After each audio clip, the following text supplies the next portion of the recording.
Présentation d'un extrait de mon passage à Flow FM, radio locale de Rimouski.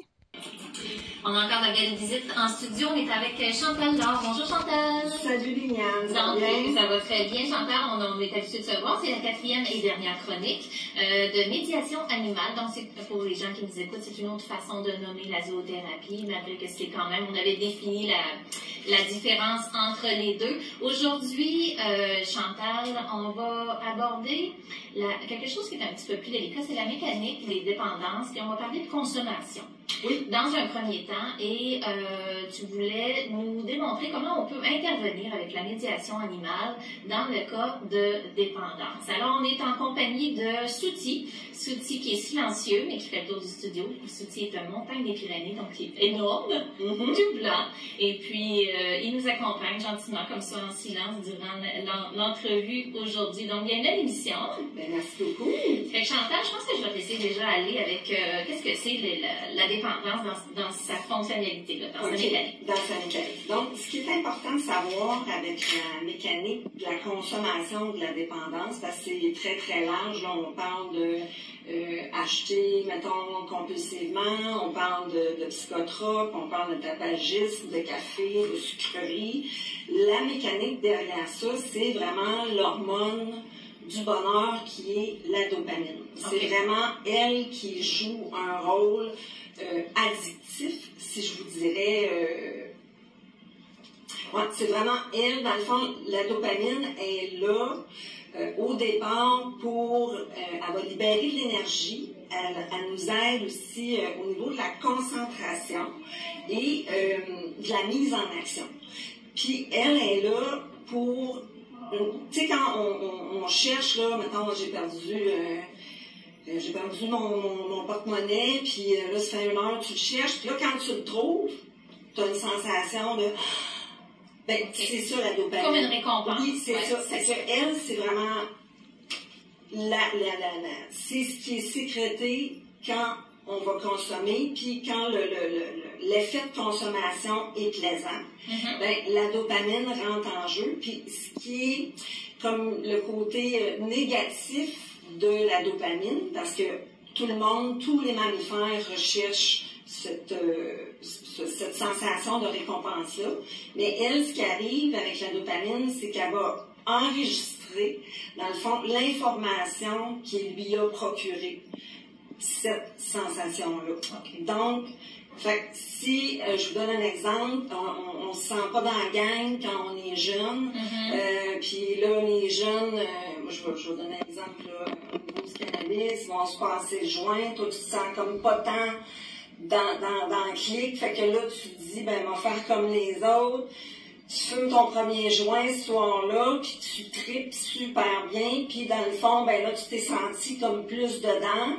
Fait que lui, ta dopamine à toi va enregistrer cette sensation-là et va chercher à la retrouver. Donc, le cerveau va faire un plus égal. C'est ça. Fait que c'est vraiment la mécanique qui est derrière la consommation, c'est vraiment la dopamine. OK. Ouais. À partir de là, on interagit dans le cas où la consommation ou la dépendance devient un problème.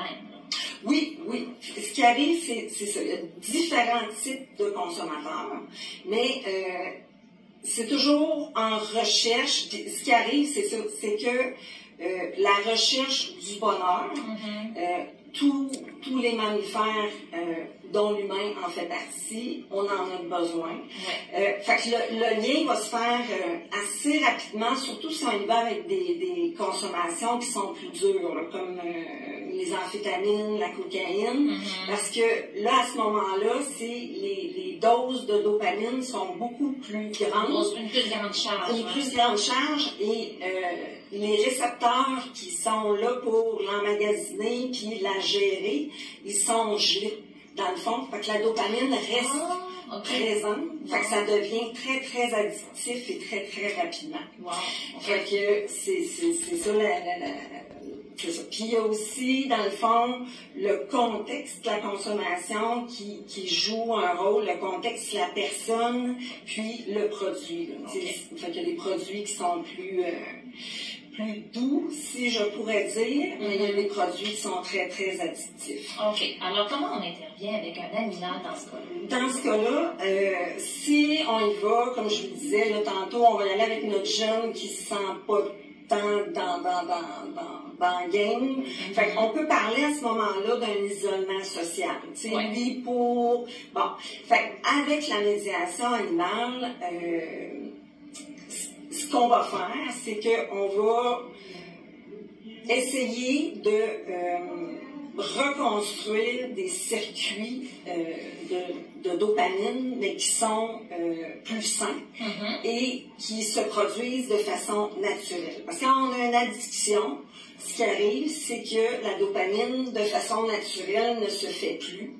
Et à ce moment-là, on a un consommateur qui est obligé de consommer plusieurs fois par jour. Toujours de façon artificielle. C'est ça. Fait que pour recréer des circuits naturels, on va travailler la médiation animale, avec la médiation animale. Fait que si on y va, il y a aussi l'oxytocine qui rentre en ligne de compte, qui est, dans le fond, l'hormone qui est sécrétée quand on construit des liens. Parce que les liens de confiance entre humains sont importants. Fait que là, on a de l'oxytocine qui est présente. Donc, avec l'animal, ce qui est important en dépendance, c'est vraiment faut que l'usager ait pris contact avec moi, dans le fond, de lui-même. C'est pas le système qui me l'envoie, c'est pas ses parents, c'est pas son employeur, c'est vraiment la personne qui a envie de changement. Puis c'est de respecter son stade du changement où lui il est rendu, de faire des petits pas ou des foulées de petites pattes, comme je pourrais dire aussi, mais de vraiment prendre le temps de faire petit à petit et des objectifs qui sont très simples et atteignables. OK. Donc, peux-tu me donner un exemple avec OK. Fait que si on y va pour une création de liens qui, au lieu de prendre une consommation avant de sortir, avec la médiation animale, ce qu'on peut faire, on va délimiter un territoire, mettons avec une grande sangle, puis l'usager peut s'asseoir à l'intérieur du cercle et l'animal est libre autour. Fait que l'usager, ce qu'il doit faire, c'est d'amener l'animal à lui, mais sans artifice, sans bonbons, sans jouets. Fait que c'est vraiment l'animal qu'il faut qu'il se déplace. Fait que si notre usager est anxieux, premièrement, parce que c'est sa première rencontre avec nous, comme je vous disais par les autres émissions, l'animal est très, très miroir de ce qu'on vit émotionnellement. Fait que ça se peut qu'au début de la rencontre, notre animal ne veuille pas aller à la rencontre de l'usager. Fait que là, à ce moment-là, c'est à moi, justement, c'est mon rôle d'expliquer à l'usager ce qui se passe, puis de peut-être faire un exercice de respiration qui va amener l'usager à se détendre.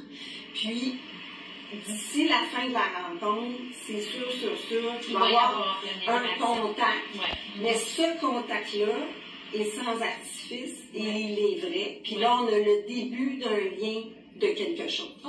Fait que c'est vraiment... juste ça, petite évolution, juste ça, c'est important. Juste ça, c'est important. Et juste ça, c'est important de le souligner à mon usager que c'est sa réussite et qu'il se le dise. Parce que pour générer de la dopamine de façon naturelle, plus souvent on se dit c'est moi qui l'ai réussi, plus souvent on reçoit de la dopamine et plus grande la dose va être. Bon, juste ça. Oui. Se féliciter. Oui, c'est ça. Là, on l'applique, là, on fait une petite parenthèse, on se l'applique en ce moment, là. Tout le monde, là. Oui. On se donne une petite tape dans le dos, on dit pas de job, on fait bon. ce qu'on peut. Merci. On réussit. On réussit, puis c'est vraiment... Ça, juste de le penser, là. C'est ça. On a un petit bonheur en dedans. C'est ça, puis c'est de le rentrer dans notre mode de vie. Moi, j'aime ça. C'est un bon feeling. Ben oui, c'est un bon feeling. C'est un bon feeling. OK.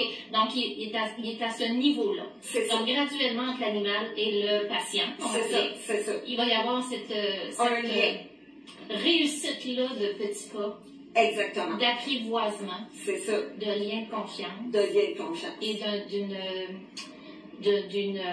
d'avoir une dopamine naturelle. Une dopamine naturelle et de l'oxytocine. Parce que l'oxytocine, elle est là vraiment dans la création des liens. Ouais. Puis souvent, l'oxytocine, c'est vraiment la naissance du nouveau-né. Le nouveau-né, quand plus il est en contact avec sa mère, plus l'oxytocine est présente. C'est vraiment un lien de sécurité.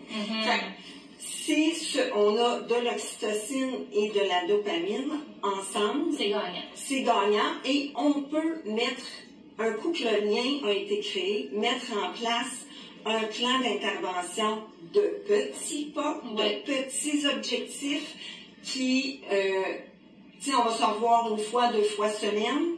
On s'arrange pour que nos objectifs soient atteints dans notre séjour, puis que faut toujours que ça soit gratifiant. Oui, alors il ne faut pas en mettre trop sur les épaules pour ne pas avoir à gérer une déception. Exactement. Oui, parfait. Chantal, c'est encore déjà le temps de se quitter. On fait encore des super rencontres. Je te remercie tellement d'être avec nous. Ça me fait plaisir. Là, c'est notre dernière rencontre. Je te laisse peut-être la chance de laisser tes coordonnées si les gens veulent en savoir plus. Oui, absolument. Donc, si vous voulez me rejoindre, vous pouvez m'appeler au 418-509-3800. Madame Chantal Laure, qui est dans le fond Amie Maux du cœur, AMIMAUX du cœur, en commercial gmail.com ou médiationanimale.ca. Parfait. Un gros merci. Et puis, bonne suite. Peut-être qu'on se reparlera un petit peu plus tard. C'était vraiment 4 semaines super intéressantes. On a appris beaucoup à un niveau insoupçonné, je dirais. Parce qu'il y a des petites perles à travers tout ce qu'on dit. Et puis, je trouve ça nous fait avancer. Ça fait que merci beaucoup de ta contribution. Et puis, j'espère que pour les gens qui nous écoutent, c'est un beau petit bonheur aussi. Alors, on continue aujourd'hui de se féliciter. Nos petites réussites, nos grandes, peu importe. Faut être fiers de nous. Et juste ça, ça nous fait du bien. Merci, Chantal. Merci, bye bye.